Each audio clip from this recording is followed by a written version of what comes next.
Assalamualaikum dan salam sejahtera. Saya akan membentangkan inovasi bertajuk WESAT 1 iaitu Women Entrepreneur Survivability Assessment and Action Toolkit. WESAT 1 merupakan sebuah toolkit berasaskan penyelidikan yang dibangunkan untuk membantu usahawan wanita menilai tahap kesiapsiagaan perniagaan mereka dan mengenal pasti tindakan yang perlu diambil bagi meningkatkan kebolehterusan perniagaan. Seperti yang kita tahu, usahawan wanita memainkan peranan yang penting dalam pembangunan ekonomi dan komuniti. Namun begitu, ramai usahawan wanita masih menghadapi cabaran untuk memastikan perniagaan mereka terus bertahan, terutama pada peringkat awal operasi.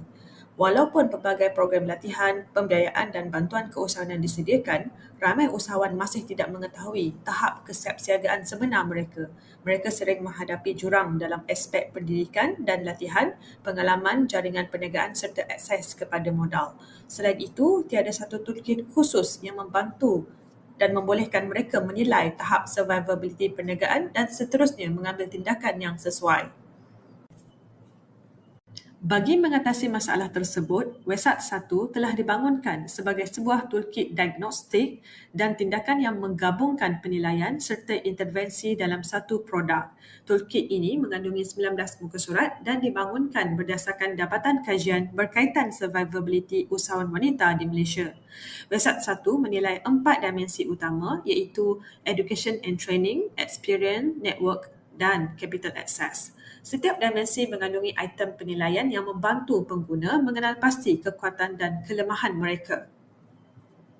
Seterusnya, rajah ini menunjukkan komponen utama dalam WESAT yang dibangunkan untuk membantu usahawan wanita menilai dan meningkatkan tahap survivability perniagaan mereka. Proses bermula dengan 16 point assessment di mana pengguna menilai kesiapsiagaan mereka berdasarkan 4 dimensi utama iaitu education dan training, experience, networks dan capital access. Seterusnya, skor yang diperoleh digunakan dalam risk classification untuk menentukan sama ada tahap survivability berada pada kategori critical risk, moderate risk atau strong readiness. Pengguna kemudian melengkapkan support readiness checklist bagi menilai tahap sokongan formal dan informal yang tersedia untuk membantu perniagaan mereka. Berdasarkan keputusan tersebut, pengguna akan melaksanakan 30-day action plan yang menyediakan tindakan berstruktur selama 4 minggu untuk menangani jurang yang dikenal pasti. Sepanjang proses ini, kemajuan direkodkan melalui action tracker dan seterusnya dinilai melalui progress monitoring. Keunikan utama WESAT 1 ialah ia bukan sekadar modul latihan atau panduan perniagaan biasa.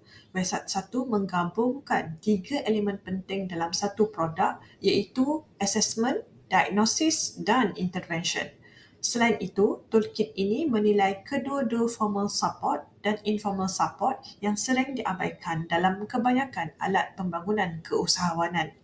Produk ini juga dibangunkan secara khusus untuk usahawan wanita berdasarkan dapatan penyelidikan sebenar. Dari segi impak pula, WESAT 1 dibangunkan untuk membantu usahawan wanita mengenal pasti jurang survivability secara lebih sistematik.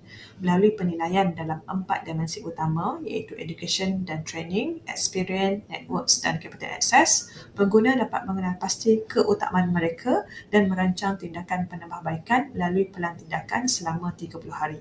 Oleh itu, WESAT 1 berpotensi menyokong kesiapsiagaan dan kebolehterusan perniagaan usahawan wanita. Bagi pencapaian pula, WESAT 1 telah berjaya memperoleh perlindungan hak cipta pada tahun 2026. Pendaftaran hak cipta ini membuktikan keaslian inovasi dan memberikan perlindungan terhadap harta intelek yang dibangunkan. Kesimpulannya, WESAT 1 merupakan sebuah inovasi berasaskan penyelidikan yang menyediakan pendekatan praktikal untuk membantu usahawan wanita menilai dan meningkatkan tahap survivability perniagaan mereka.